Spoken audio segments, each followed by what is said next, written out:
Assalamualaikum warahmatullahi wabarakatuh. Selamat berjumpa kembali walaupun dengan daring, teman-teman semester 4 di mata kuliah Ekonomi Makro Islam bersama saya, dosen pengampu Devina Melinawati. Baik, pada pertemuan pertama ini akan saya sampaikan tentang pengertian ekonomi Islam. Kita langsung. Jadi ekonomi itu termasuk ekonomi Islam. Ekonomi Islam itu terbagi menjadi dua arah, yaitu normatif dan positif. Apa maksud dari positif dan normatif itu masing-masing seperti apa? Kalau positivisme atau positif adalah suatu pandangan yang menyatakan ilmu alam sebagai satu-satunya sumber pengetahuan yang benar dan menolak aktivitas yang berkenaan dengan metafisik. Tidak mengenal teori untuk memperoleh pengetahuan. Semua didasarkan pada data empiris atau benar-benar terjadi di kehidupan masyarakat. Jadi data-data non-empiris seperti wahyu Allah, sabda Nabi itu merupakan data yang tidak bisa dipertanggungjawabkan secara ilmiah. Itu ekonomi secara positivisme. Pandangan ilmunya seperti itu. Nah, kalau pandangan ekonomi secara normatif itu suatu pandangan yang menganggap bahwa sumber data non-empiris seperti wahyu Allah, sabda Nabi, moral manusia merupakan data untuk mencari kebenaran ilmiah. Jadi ada dua hal yang bertentangan, yaitu positivisme dan normatif. Nah, seiring dengan perkembangan ekonomi Islam di tanah air ini, perdebatan mengenai ekonomi Islam sebagai ilmu positif atau normatif itu ya masih tidak ada habis-habisnya ya. Ada yang memandang ekonomi Islam sebagai sebuah disiplin ilmu tersendiri, mendasari analisisnya melalui ajaran agama Islam yang bersumber dari Quran hadis. Jadi, ilmu ekonomi Islam terjebak pada normatif yang akan sangat sulit diimplementasikan di tataran masyarakat atau positivisme. Jadi, ada dikotomi di sini. Ada yang menganggap bahwa ilmu ekonomi Islam itu normatif. Itu ya. Jadi sumber datanya itu hanya Quran dan hadis. Apakah menurut saudara, pertanyaan saya adalah ekonomi Islam benarkah termasuk normatif atau justru positivisme atau bahkan keduanya? Itu pertanyaan saya yang pertama.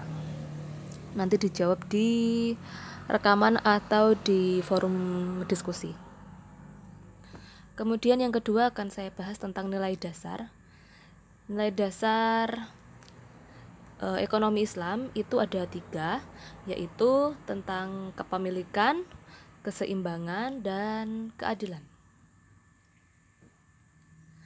Nah, untuk yang kepemilikan ini maksudnya adalah jadi semua yang ada di alam semesta ini itu hanyalah milik Allah. Manusia hanya khalifah yang memegang amanah dari Allah untuk menggunakan miliknya. Kepemilikan bukanlah penguasaan mutlak, tetapi setiap orang dituntut kemampuannya untuk memanfaatkan sumber-sumber tersebut. Nah, pasti ada ayatnya. Jadi tolong salah satu mahasiswa saya sebutkan untuk Mbak Gerilda, sebutkan ayatnya atau beserta artinya juga bisa. Artinya boleh nanti dikirim, itu pertanyaan kedua, dikirim ke forum diskusi juga. Pertanyaan kedua untuk setiap mahasiswa, saya lanjutkan nanti. Nah, yang kedua ini ada keseimbangan. Keseimbangan di sini adalah kesederhanaan, hemat, menjauhi sikap pemborosan. Dalilnya sudah saya tuliskan di sini. Bismillahirrahmanirrahim. walladzina idza anfaqu lam yusrifu wa lam yaqturu wa kana baina dzalika qawama. Orang-orang yang apabila membelanjakan harta mereka tidak berlebih-lebihan, tidak pula kikir, tapi adalah pembelanjaan itu di tengah-tengah antara yang demikian. Al-Furqan ayat 67.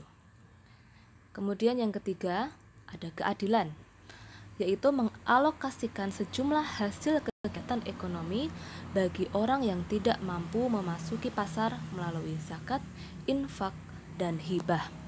Ini ayatnya juga ada. Tolong nanti soal kedua untuk Mbak Fitri Haryani dicari ayatnya apa beserta artinya.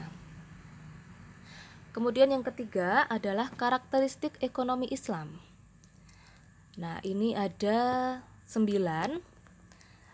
Masing-masing nanti silahkan dicari ayatnya. Untuk yang pertama yaitu karakteristik ekonomi Islam.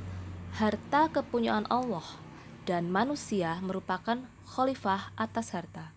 Tolong nanti Mbak Rima mencari ayatnya. Berikutnya, ekonomi terikat dengan akidah, syariah atau hukum, dan moral. Ini ayatnya bagian Mbak Rias. Berikutnya, keseimbangan antara kerohanian dan kebendaan. Mas Ismail, silahkan mencari ayatnya ini. Berikutnya, ekonomi Islam menciptakan keseimbangan antara kepentingan individu dengan kepentingan umum. Mbak Eka Suci, silahkan dicari ayat dan artinya.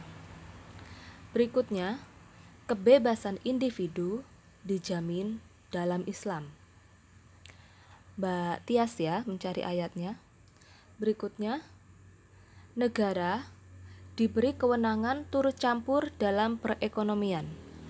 Pak Suyanto, silahkan. Berikutnya, bimbingan konsumsi.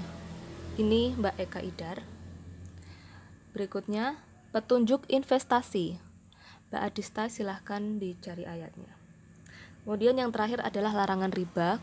Untuk larangan riba ini akan saya paparkan melalui video di bawah ini. Demikian paparan atau materi yang sudah saya sampaikan. Jangan lupa tugasnya. Terima kasih. Wassalamualaikum warahmatullahi wabarakatuh.